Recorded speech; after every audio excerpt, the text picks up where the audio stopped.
श्री गणेशाय नमः। श्री हरि। ओम श्री परमात्मा ने नमः। मत्स्य महापुराण 46वां अध्याय। वृषणी वंश का वर्णन। कुत जी कहते हैं, ऋषियों, इक्ष्वा की माद्री ने शूरसेन नामक एक अद्भुत पुत्र को जन्म दिया, जो आगे चलकर इदुक्ष देवमिषुड़ नाम से विख्यात हुआ। पुरुषार्थी शूर के संपर्क से भोजा के गर्भ से 10 पुत्रों और 5 सुंदरी कन्याओं की उत्पत्ति हुई। पुत्रों में सर्वप्रथम महाबाहु वसुदेव उत्पन्न हुए, जिनकी अनक दुंदुबी नाम से भी प्रसिद्धि हुई।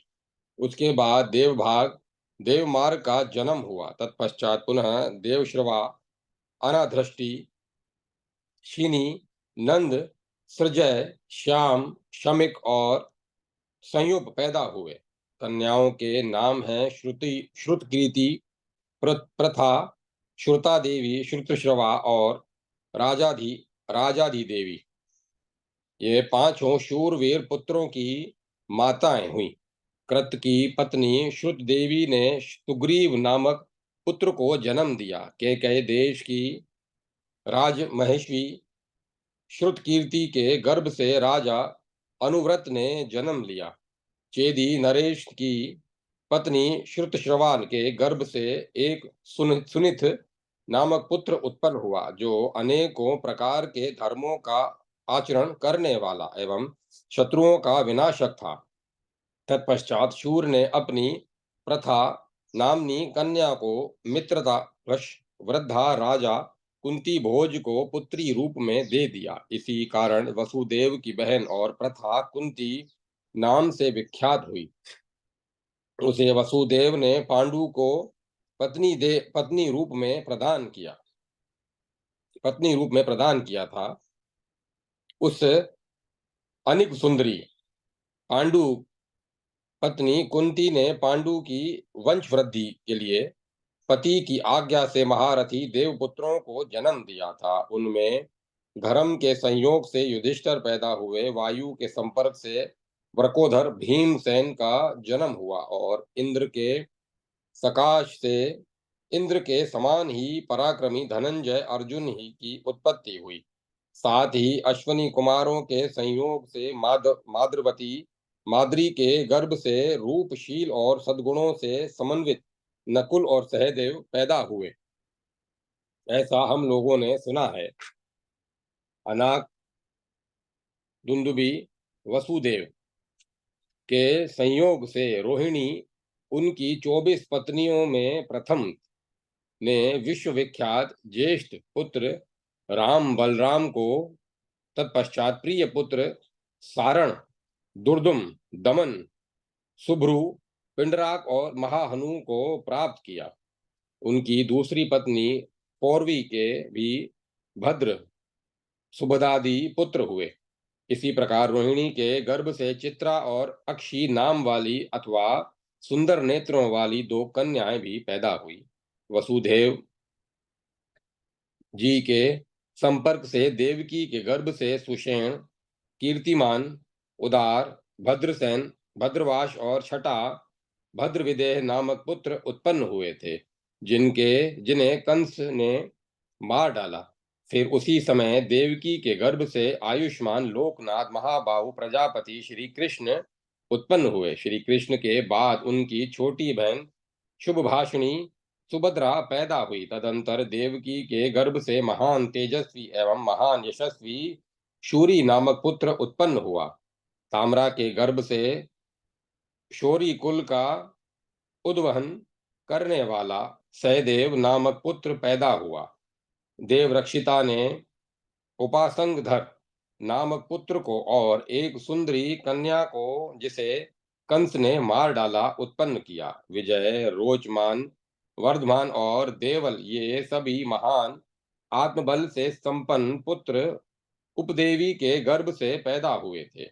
महात्मा अवगाह वृक देवी के गर्भ से उत्पन्न हुए। इसी वृक देवी के गर्भ से नंदन नामक एक और पुत्र पैदा हुआ था। राजन, देवकी ने अपने 7वें पुत्र मदन को तथा संग्राम में अजय एवं महान भाग्यशाली गवेषण को जन्म दिया था। इससे पूर्व श्रद्धा देवी के साथ विहार के अवसर पर वन में विचरण करते हुए शूरसेन वसुदेव ने एक वैश्य कन्या के उदर में गर्भाधान किया, जिससे कौशिक नामक ज्येष्ठ पुत्र उत्पन्न हुआ। वसुदेव जी की 9वीं सुतनु और 10वीं रथराजी नाम की 2 पत्नियां और थी। उनके गर्भ से वसुदेव के पौंड्र और कपिल नामक 2 पुत्र तथा महान बल पराक्रम से संपन्न सुभद्र और भव नामक 2 पुत्र और उत्पन्न हुए थे। उनमें जो ज्येष्ठ था वह जरा नामक निषाद हुआ, जो महान धनुर्धर था। देवभाग का पुत्र उद्धव नाम से प्रसिद्ध था। देवश्रवा के प्रथम पुत्र को पंडित नाम से पुकारा जाता था।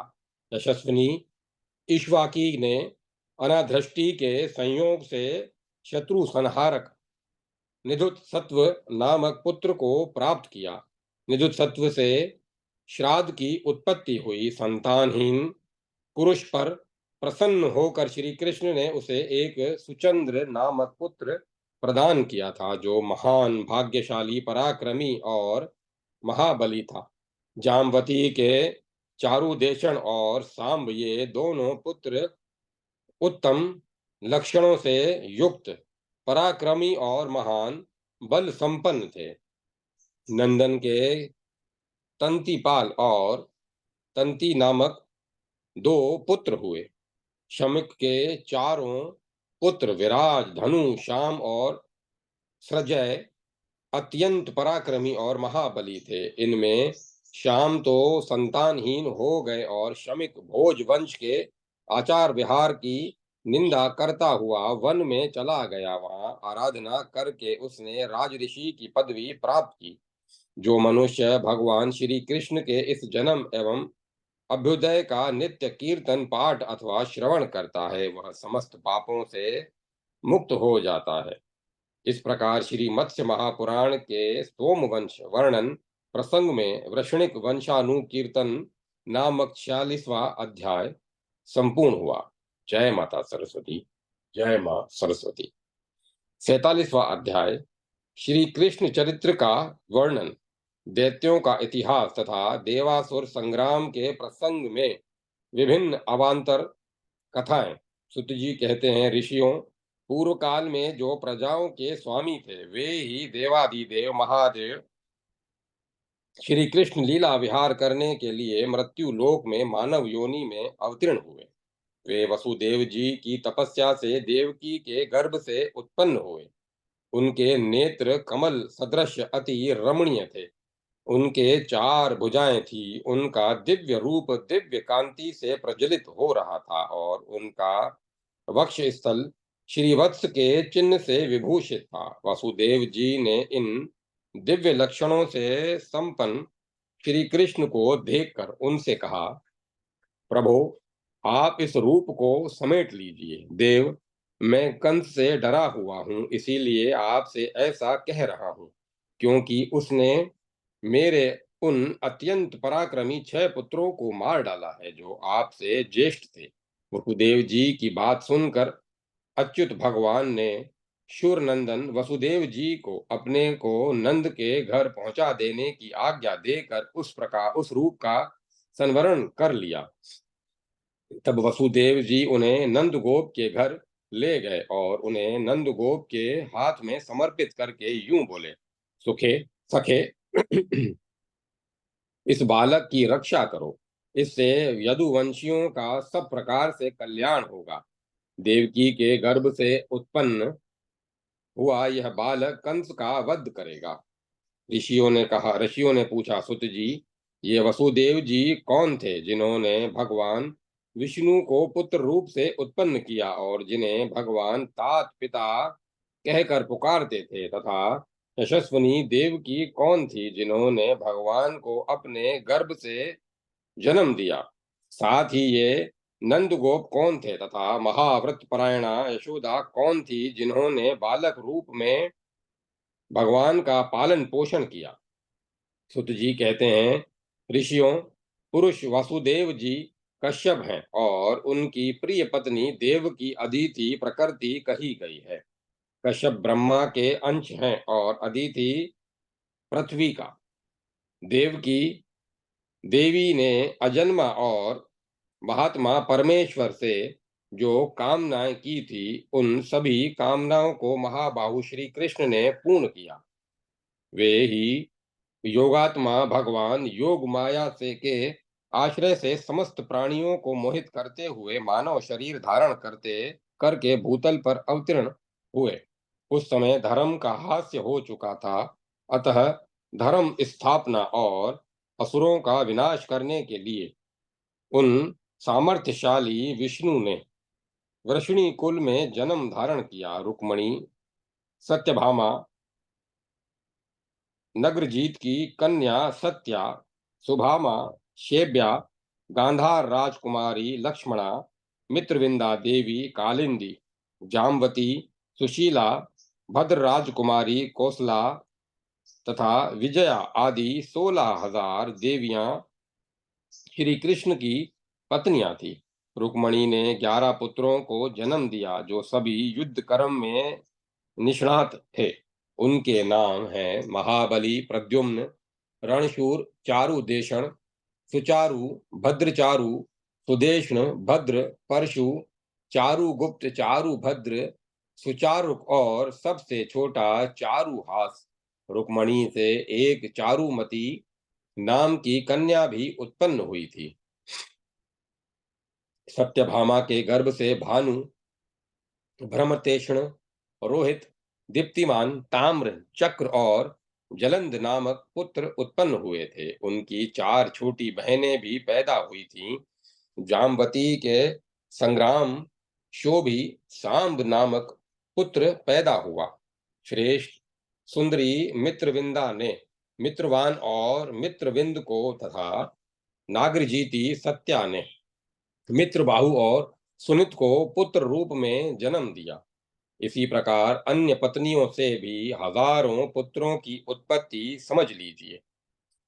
दिव्य द्विजवरों, इस प्रकार उन बुद्धिमान वसुदेव नंदन श्री कृष्ण के पुत्रों की संख्या 1,01,80,000 बतलाई गई है। उपसांग के 2 पुत्र वज्र और संक्षिप्त थे। भूरेंद्र सेन और भूरी ये दोनों गवेषण के पुत्र थे। प्रद्युम्न के विदर्भ राजकुमारी के गर्भ से अनिरुद्ध नामक पुत्र उत्पन्न हुआ जो परम बुद्धिमान और युद्ध में उत्साहपूर्वक लड़ने वाला वीर था। अनिरुद्ध के पुत्र का नाम मृगकेतन था।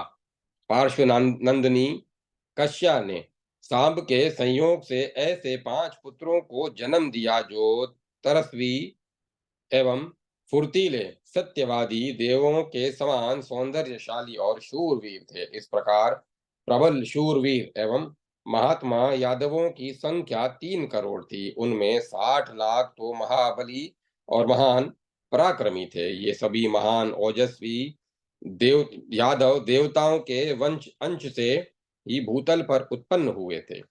देवासुर संग्राम में जो महाबली असुर मारे गए थे, वे ही भूतल पर मानव योनि में उत्पन्न होकर सभी मानवों को कष्ट दे रहे थे। उन्हीं का संहार करने के लिए भगवान यदुकुल में अवतीर्ण हुए। उन महाभाग यादवों के 101 कुल हैं।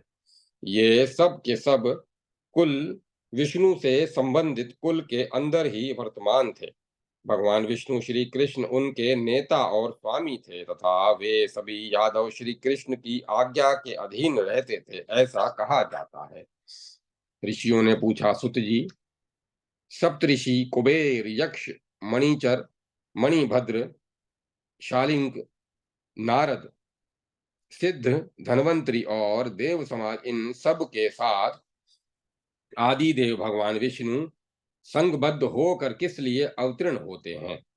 इन महापुरुष के कितने अवतार हो चुके हैं और भविष्य में कितने अन्य अवतार होने वाले हैं? ब्राह्मणों और क्षत्रियों के थक जाने पर ये किस कारण भूतल पर उत्पन्न होते हैं? वृषणी और अंधक वंश में सर्वश्रेष्ठ विष्णु श्री कृष्ण जिस प्रयोजन से भूतल पर बारंबार मानव योनि में प्रकट होते हैं, वह सभी कारण हम सब प्रश्नकर्ताओं को बतलाइए। सुत जी कहते हैं, ऋषियों, युग युग में जब लोग धर्म से विमुख हो जाते हैं तथा शुभ कर्मों में विशेष रूप से शिथिलता आ जाती है, तब भगवान विष्णु अपने दिव्य शरीर का त्याग कर भूतल पर मानव योनि में प्रकट होते हैं। पूर्व काल में देवराज हिरण्यकश्यपु के त्रिलोकी का शासन करते समय देवासुर संग्राम के अवसर पर भगवान श्री हरि अवतीर्ण हुए थे। इसी प्रकार क्रमशः जब बलि तीनों लोकों पर अधिष्ठित था, उस समय देवताओं की असुरों के साथ प्रगाढ़ मैत्री हो गई थी। ऐसा समय एक युग तक चलता रहा। उसी समय सारा जगत असुरों से व्याप्त होकर अत्यंत व्याकुल हो उठा था। देवता और असुर दोनों समान रूप से उनकी आज्ञा के अधीन थे। अंत में बलि बंधन के समय बलि का विधर्मन विमर्दन करने के लिए देवताओं और असुरों के बीच अत्यंत भयंकर एवं महान विनाशकारी घोर संग्राम प्रारंभ हो गया, जो भगवान विष्णु की भ्रम व्यवस्था करने के लिए तथा देवताओं और असुरों के प्रति दिए गए भृगु के शाप के कारण पृथ्वी पर मानव योनि में उत्पन्न हुए।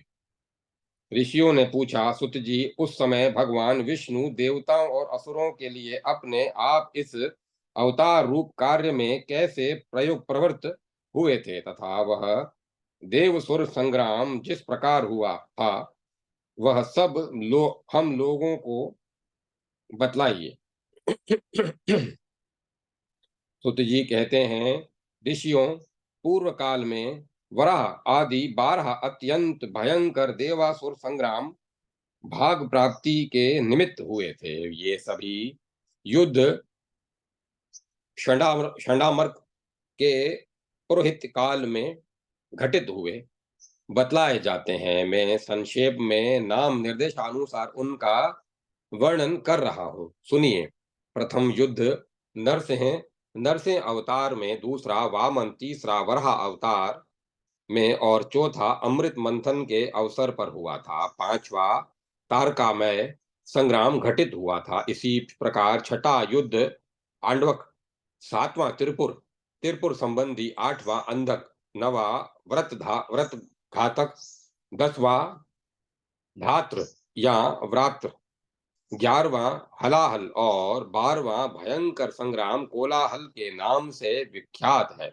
इन संग्रामों में भगवान विष्णु ने देवराज हिरण्यकश्यपु को नरसिंह रूप धारण करने करके मार डाला था। पूर्व काल में त्रिलोकी को नापते समय भगवान ने वामन रूप से कलियुग बलि को बांध लिया था। देवताओं के साथ भगवान ने वराह का रूप धारण करके द्वंद्व युद्ध में अपनी दाढ़ों से हिरण्याक्ष को विदीर्ण कर डाला था और समुद्र को दो भागों में विभक्त कर दिया था। अमृत मंथन के अवसर पर घटित हुए युद्ध में इंद्र ने प्रहलाद को पराजित किया था। उससे अपमानित होकर प्रहलाद पुत्र विरोचन नित्य इंद्र का वध करने की ताकत में लगा रहता था। वह पृथक पृथक देवों को तथा पूरे देव समाज को सहन नहीं कर पाता था, किंतु इंद्र ने तारका में युद्ध में पराक्रम प्रकट करके उसे यमलोक का पथिक बना दिया। त्रिलोकी में जितने दानव, असुर और पिशाच थे, वे सभी शंकर जी द्वारा अंधक नामक युद्ध में मौत के घाट उतारे गए। उस युद्ध में देवता, मनुष्य और पितृगण भी सब ओर से सहायक रूप में उपस्थित थे। दानवों से घिरा हुआ भयंकर वृतासुर हलाहल युद्ध में मारा गया था। तत्पश्चात इंद्र ने विष्णु की सहायता से विप्रचित्ति को युद्ध से विमुख कर दिया, परंतु योग का ज्ञाता विप्रचित्ति अपने को माया से छिपाकर ध्वज रूप में परिणत कर दिया। फिर भी इंद्र ने ध्वज में छिपे होने पर भी अनुज समेत उसका सफाया कर दिया। इस प्रकार देवों की सहायता से इंद्र ने कोलाहल नामक युद्ध में संगठित होकर आए हुए सभी पराक्रमी दानवों और देव दैत्यों को पराजित किया था। ऐसा प्रतीत होता है कि युद्ध के उपरांत देवताओं ने किसी यज्ञ का अनुष्ठान किया था। उस यज्ञ की समाप्ति के अवसर पर अवभृत स्नान के समय षंड और अमरक नामक दोनों दैत्य पुरोहित देवताओं के दृष्टि गोचर हुए थे। इस प्रकार ये 12 युद्ध देवताओं और असुरों के बीच घटित हुए थे, जो देवताओं और असुरों के विनाशक और प्रजाओं के लिए हितकारी थे। पूर्व काल में राजा हिरण्यकश्यपु 1 अरब 7 करोड़ 20 लाख 80 हजार वर्षों तक त्रिलोकी के ऐश्वर्य का भोग करता हुआ सिंहासन पर विराजमान था। तदंतर पर्याप्त पर्याय क्रम से बलि राजा हुए। उन इनका शासनकाल 2 करोड़ 70 हजार वर्षों तक था। जितने समय तक बलि का शासनकाल था, उतने काल तक प्रहलाद अपने अनुयायी असुरों के साथ निवृत्ति मार्ग पर अवलंबित रहे। इन महान ओजस्वी तीनों दैत्यों को असुरों का इंद्र अध्यक्ष जानना चाहिए। इस प्रकार 10 युग पर्यंत यह सारा विश्व दैत्यों के अधीन था। पुनः काल क्रमानुसार गत युद्ध में प्रहलाद के मारे जाने पर पर्याय क्रम से त्रिलोकी का राज्य इंद्र के हाथों में आ गया। उस समय 10 युग तक यह विश्व शत्रुहीन था। तब इंद्र निश्चिंता पूर्वक त्रिलोकी का पालन कर रहे थे। उसी समय शुक्राचार्य असुरों का परित्याग कर एक देव यज्ञ में चले आए। इस प्रकार यज्ञ के अवसर पर शुक्राचार्य को देवताओं के पक्ष में गया हुआ देखकर दैत्यों ने शुक्राचार्य को उपालंब देते हुए कहा, गुरुदेव, आप हम लोगों के देखते देखते हमारे राज्य को छोड़कर देवताओं के यज्ञ में क्यों चले गए? तब अब हम लोग यहाँ किसी प्रकार ठहर नहीं सकते, अतः रसातल में प्रवेश कर जाएंगे।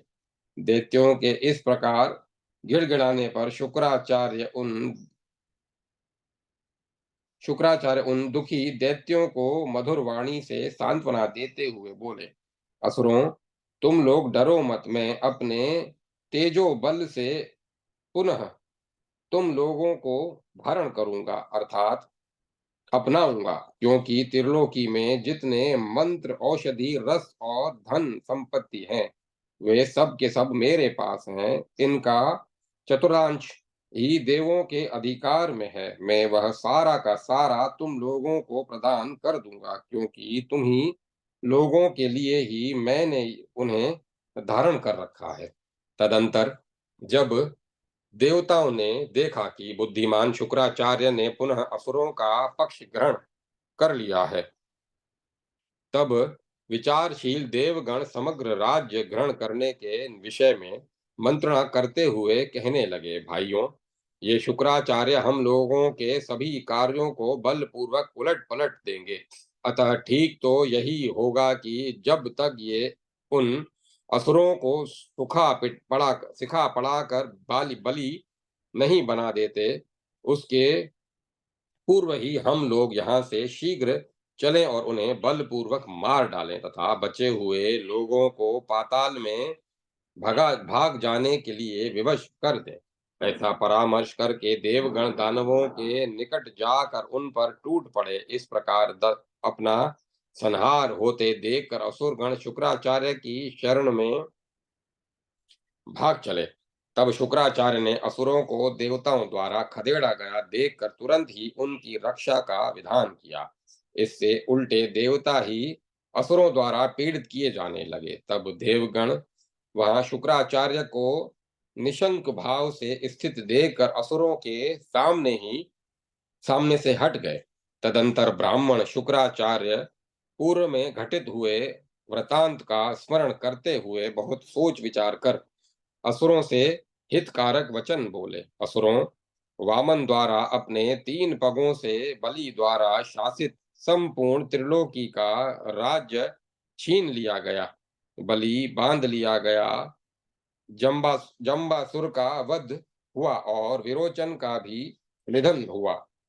इस प्रकार बारहों युद्धों में तुम लोगों में जो प्रधान प्रधान महाबली असुर थे, वे सभी देवताओं द्वारा तरह तरह के उपायों का आश्रय लेकर मार डाले गए। अब थोड़ा बहुत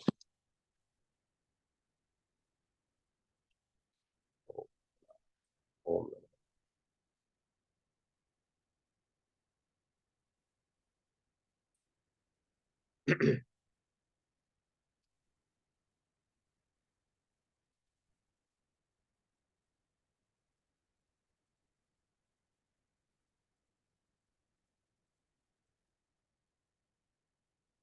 ओम नमो नारायण। ओम नमो नारायण।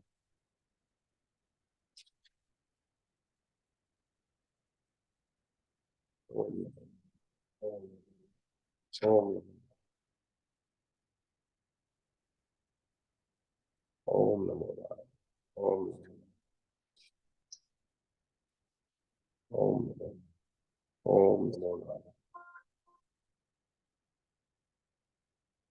ओम ओम नमो ओम नमो नारायण। ओम नमो ओम नमो ओम नमो नारायण। ओम नमो ओम नमो नारायण। पूर्व काल में त्रिलोकी को नापते समय भगवान ने वामन रूप से बलि को बांध लिया था। देवताओं के साथ भगवान ने वराह का रूप धारण करके द्वंद्व युद्ध में अपनी दाढ़ों कर 1 मिनट इसको म्यूट करना, वो रिकॉर्डिंग रोकना।